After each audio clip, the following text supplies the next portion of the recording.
So this is exercise 19.2, question 9. Part 1, write down the coordinates of O, that's the origin, the centre of S.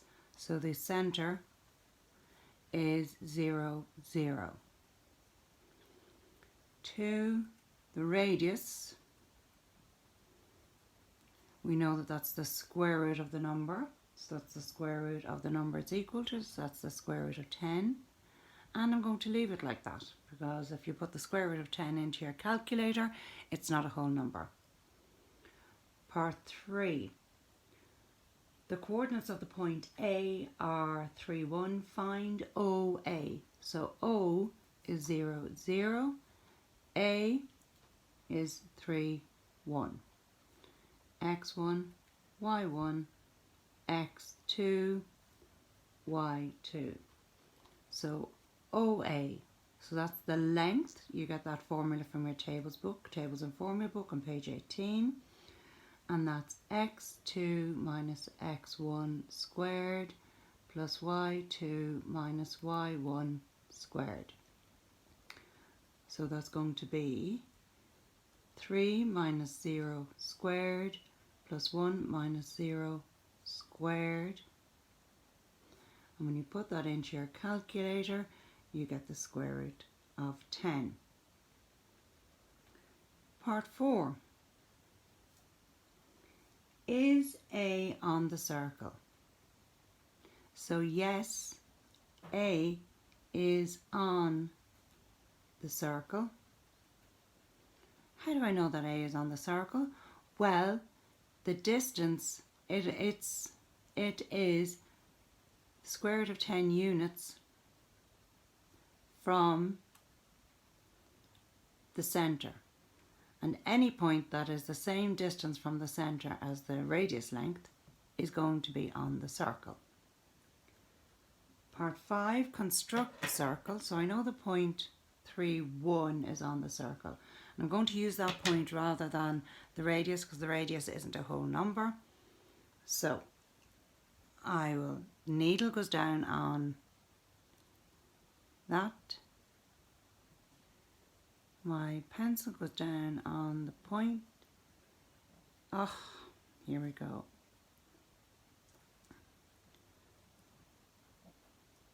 Lovely. What is wrong with this?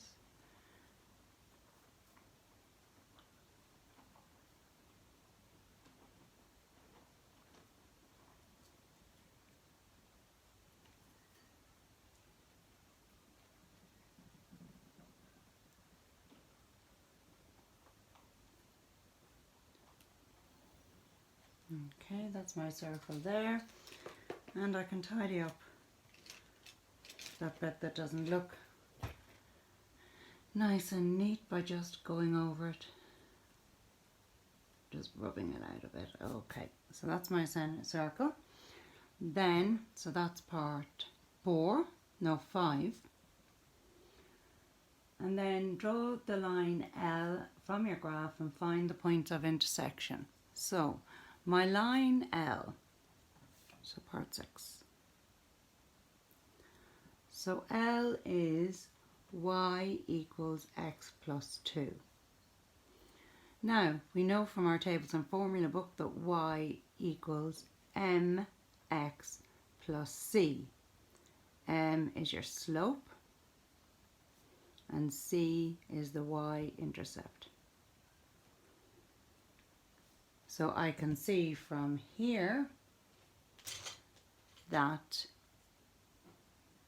my y-intercept is 2 and my slope is the coefficient of my x, and it's an invisible 1. And what does it mean, the slope? It means that for every step over I go one step up. So that's going to be my next point. And to draw a line, all I need are 2 coordinates. I draw the 2 points on, and you draw your line. Yeah.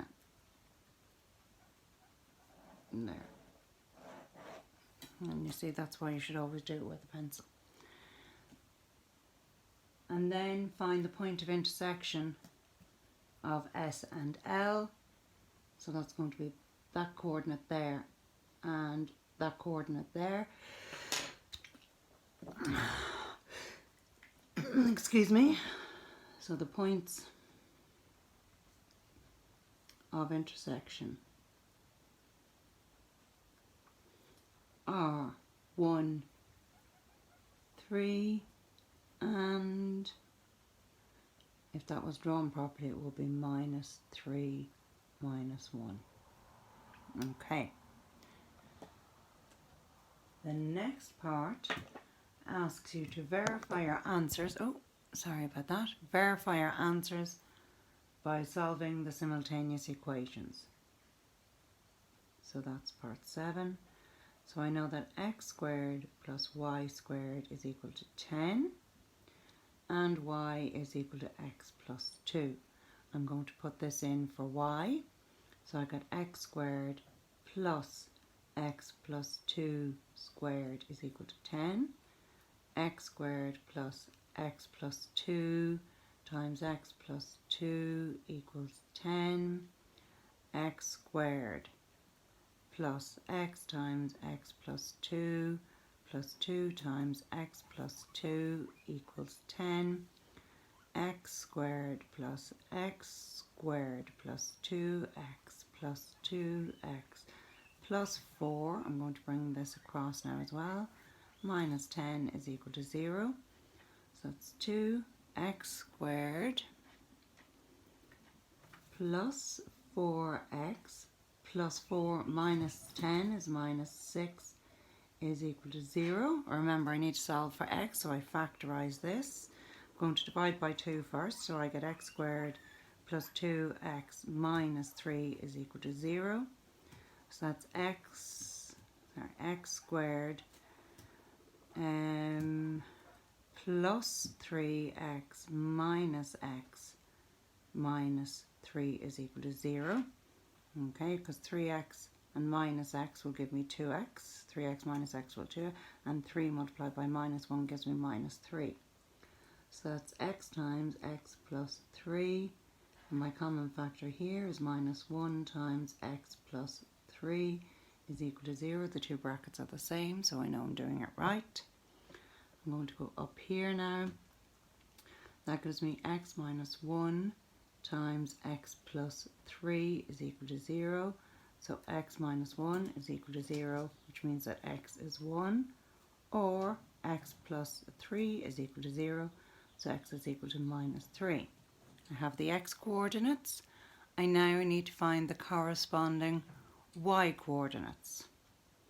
I know that y is equal to x plus 2, so when x is equal to 1, y is equal to 1 plus 2, so y is equal to 3, giving me a coordinate of 1, 3, or x is equal to minus 3 and y is equal to minus 3 plus 2, so y equals minus 1, giving me a coordinate of minus 3 minus 1.